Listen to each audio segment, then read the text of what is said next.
મિત્રો આજે આપણે પાસ્ટ કન્ટિન્યુઅસ ટેન્સ એટલે ચાલુ ભૂતકાળ ચાલુ વર્તમાનકાળ બેનું પેસિવ રચના બનાવતી રચના આપણે જોઈ અગાઉ, પણ હવે ચાલુ ભૂતકાળ હોય તો શું કરવું? મિત્રો ચાલુ ભૂતકાળ કોઈ દિવસ એડવર્બ ફ્રેઝ અથવા ક્લોઝ વગર બનતું નથી. એટલે સબઓર્ડિનેટ ક્લોઝ અને મુખ્ય ક્લોઝ, મેઇન ક્લોઝ અને સબઓર્ડિનેટ ક્લોઝ એટલે મુખ્ય વાક્ય અને ગૌણ વાક્ય, આ બે વાક્યો જોડાય ત્યારે ચાલુ ભૂતકાળ અર્થદાયક વાક્ય બની શકે.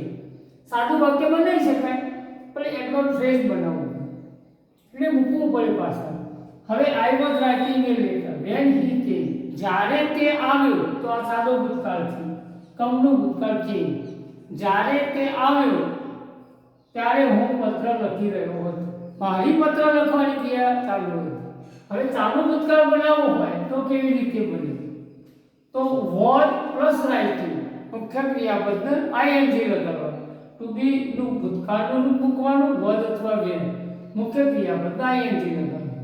હવે આપણે અગાઉ પેસિવ રચના કેવી રીતે બનાવતા હતા? તો કર્તાને કર્મની જગ્યાએ લઈ જતા અને કર્મ વિભક્તિ બનાવી મૂકતા, એટલે આઈનું બી મૂક્યું એના આગળ બાય મૂક્યું. હવે વોઝ અને રાઇટિંગ, હવે કર્મ છે એને આગળ લઈ દીધું, કર્તાને પાછળ લઈ ગયા અને વોઝ મૂકવાનું. આ જેમ આઈ પ્રમાણે વોઝ છે, લેટર પ્રમાણે વોઝ મૂકવાનું. અને રાઇટિંગ છે તો એનું રિટર્ન પાસ્ટ રાઇટ નું આઈએનજી લગાવી એટલે પ્રેઝન્ટ પાર્ટિસિપલ. હવે પ્રેઝન્ટ પાર્ટિસિપલ નો તમારે પાસ્ટ પાર્ટિસિપલ બનાવી દો. હવે બી મૂકી અને આ મુખ્ય ક્રિયાપદ વાળું પ્રેઝન્ટ પાર્ટિસિપલ નો પામો લઈ દેવાનો એટલે એ બીમ થઈ જાય. ટૂંકમાં સાદી વાત એ છે કે આઈ કર્તાનું કર્મ બનાવી દેવાનું અને કર્મ વિભક્તિ મૂકવાનું, એની આગળ બાય. કર્મ કર્તા બનાવવાની જગ્યાએ મૂકવાનું અને કર્મ વિભક્તિમાં કર્તા વિભક્તિ લાવવું પડે. ટુ બી ક્રિયાપદ અને બી વચ્ચે મૂકવાનું અને પાસ્ટ પાર્ટિસિપલ એટલે પેસિવ રચના થઈ ગઈ. મિત્રો આની અંદર એક ક્લોઝ છે. હું જ્યારે પત્ર લખતો તે મુખ્ય વાક્ય છે, પણ આમાં એક ગૌણ વાક્ય છે, જ્યારે તે આવ્યું. હવે હું પત્ર લખતો હતો અને જ્યારે તે આવ્યું, જો એ વાક્ય તમે પાછળનું ના મૂકો તો વાક્ય અર્થદાયક બનતું નથી. એટલે અર્થદાયક વાક્ય બનાવવું હોય તો શું કરવું પડે? જો હવે ક્લોઝ વાળી રચના મૂકો તો જ અર્થદાયક વાક્ય બને.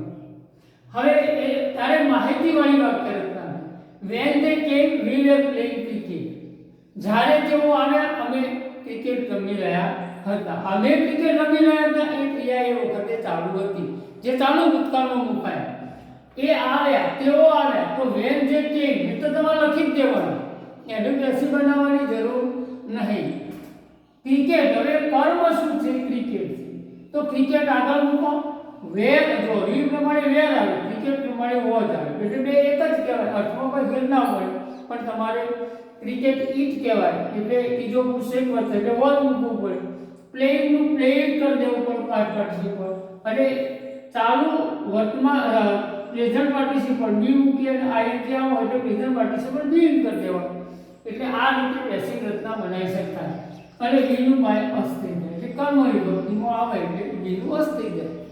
મિત્રો ચાલુ ભૂતકાળ બનાવવું હોય તો કર્મ કર્તાની જગ્યાએ, કર્તા કર્મની જગ્યાએ, કર્મ જો કર્તા મૂકો એની આગળ બાય મૂકવાનું, વચ્ચે બી અને ટુ બી પ્લસ પાસ્ટ પાર્ટિસિપલ વચ્ચે બી મૂકી દેવું.